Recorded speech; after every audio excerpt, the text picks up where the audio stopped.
You think you're lazy because you lack discipline, but psychologists know that's a lie. Your brain isn't trying to sabotage you. It's actually trying to save you. There is a specific evolutionary switch in your limbic system that views fat loss as a direct threat to your survival. And until you flip it, no amount of gym motivation will work. I'm going to show you exactly where that switch is and how to turn it off in the next 20 seconds. This isn't just about weight. This is about how your brain processes pain, delay, and reward. If you can't hack this, you won't just stay overweight. You will struggle with every long-term goal you ever set. Your brain is wired to value an immediate reward disproportionately higher than a future reward. Psychologists call this hyperbolic discounting. To your primal brain, a pizza now is real. A healthy body 6 months from now is a hallucination. Imagine I offer you $100 today, or $150 in a year. Most people take the 100. Now apply that to food. You are staring at a donut. The pleasure is immediate, that's the $100. The cost involves a lean physique that exists only in a hypothetical future. Your brain doesn't just prefer the donut, it literally cannot emotionally process the value of the future health because it feels too far away. This disconnects your prefrontal cortex, the logic center, from your decision-making loop. You become trapped in the eternal now, unable to perceive the consequences of your actions until it's too late. Stop relying on health as a goal. Shorten the feedback loop. Make the reward for working out immediate, like listening to your favorite podcast only when you run, so the brain gets its now payment. But even if you fix the timing, you can't outrun your own self-image. You are trying to act like an athlete while your brain still identifies as a lazy person. Behavior that conflicts with identity creates psychological stress known as cognitive dissonance. You go to the gym for 3 days. You eat a salad. But deep down, your internal monologue says, "Who are you kidding? You're the guy who loves video games and takeout." Because your actions don't match your identity, your brain creates anxiety. To stop the anxiety, you revert to your old habits because they feel like you. This is self-sabotage. Your brain forces you to fail just to restore internal consistency. It would rather be right and fat than wrong and fit. Change the "I am" statement. Stop saying, "I'm trying to lose weight." Start saying, "I am an athlete who is currently out of shape." Identity takes weeks to shift, but your brain chemistry, that can ruin you in minutes. Modern life has fried your dopamine receptors. You are used to high-speed, low-effort rewards like TikTok, sugar, and video games, raising your baseline for stimulation. This is reward desensitization. Think of your motivation like a floor. Eating a burger gives you 100 units of dopamine. Watching Netflix gives you 80. Walking on a treadmill gives you 10. Because your baseline is set so high by modern overstimulation, the low dopamine activity of exercise feels not just boring, but physically painful. It's like trying to listen to a whisper at a rock concert. You perceive Holford as suffering. You aren't lazy, you are numb. You are biologically incapable of feeling motivation for low stimulation tasks. You need a dopamine detox. You must bore yourself. Remove one high dopamine source to lower the floor, making the gym feel stimulating by comparison. However, getting your dopamine right doesn't matter if you're terrified of being seen. We overestimate how much other people notice us by a factor of roughly 50%. This is the spotlight effect. You walk into the weight room. You pick up a dumbbell. You feel eyes burning into your back. You think, "They're looking at my form. They're judging my sweat stains." In reality, the guy next to you is worrying about his own biceps. The girl on the treadmill is thinking about her emails. You are the main character in your movie, but you are an extra in everyone else's. This causes a cortisol spike. The gym becomes a place of social threat rather than physical improvement. Your flight or fight response kicks in, and you choose flight right back to the couch. Wear a funiform, a hat, headphones, and a hoodie. Create a physical sensory barrier between you and the room to signal to your brain that you are in a private bubble. Social fear stops you from starting, but this next trap stops you from continuing. You view fitness as a binary switch. You are either on a diet or off the wagon. There is no middle ground. This is the all or nothing fallacy. You eat clean all week. Then on Friday night, you have 2 slices of pizza. A normal brain says, "Okay, 90% compliance this week. Good job." Your brain says, "Well, I ruined it. I failed. Might as well eat the whole pizza, drink a liter of soda, and skip the gym for a month." You treat a flat tire like a totaled car, so you slash the other 3 tires. This leads to yo-yo dieting. You cycle between manic strictness and depressive binging. You never build momentum because you reset to 0 every time you make a minor error.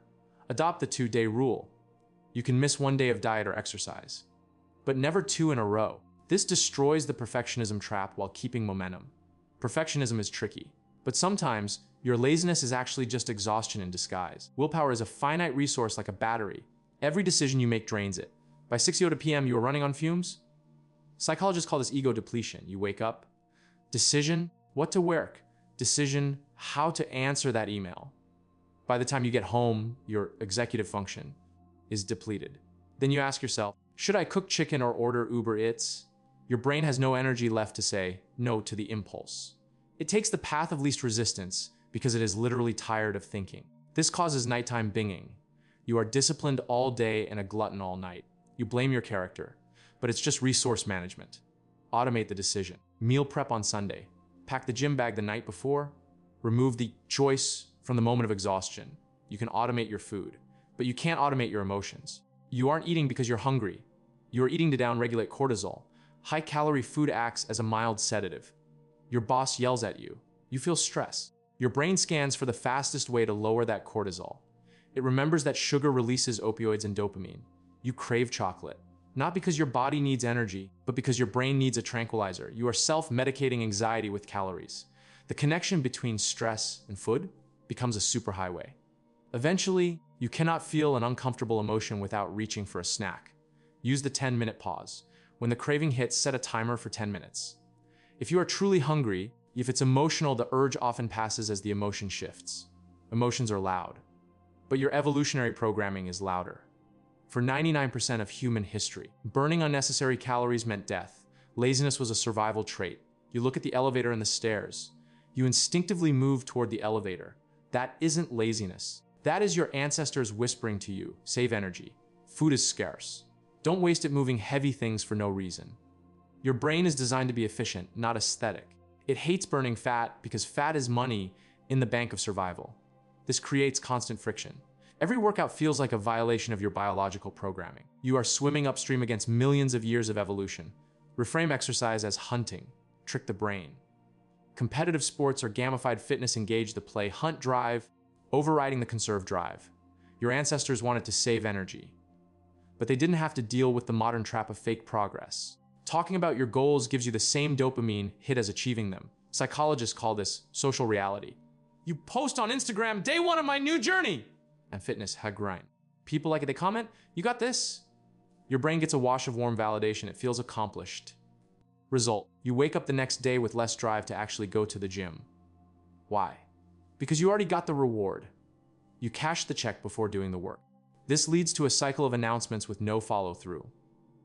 You become addicted to the identity of someone trying to lose weight rather than the result of losing it. Move in silence. Tell no one your goals. Deprive your brain of the validation until you have the physical results to show for it. Silence builds pressure, and pressure is good, unless you believe you can't change.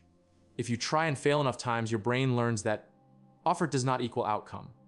You stop trying even when success is possible. This is learned helplessness. Baby elephants are tied with a rope they can't break. They struggle and fail. When they grow up, they are strong enough to snap the rope like a twig, but they don't even pull.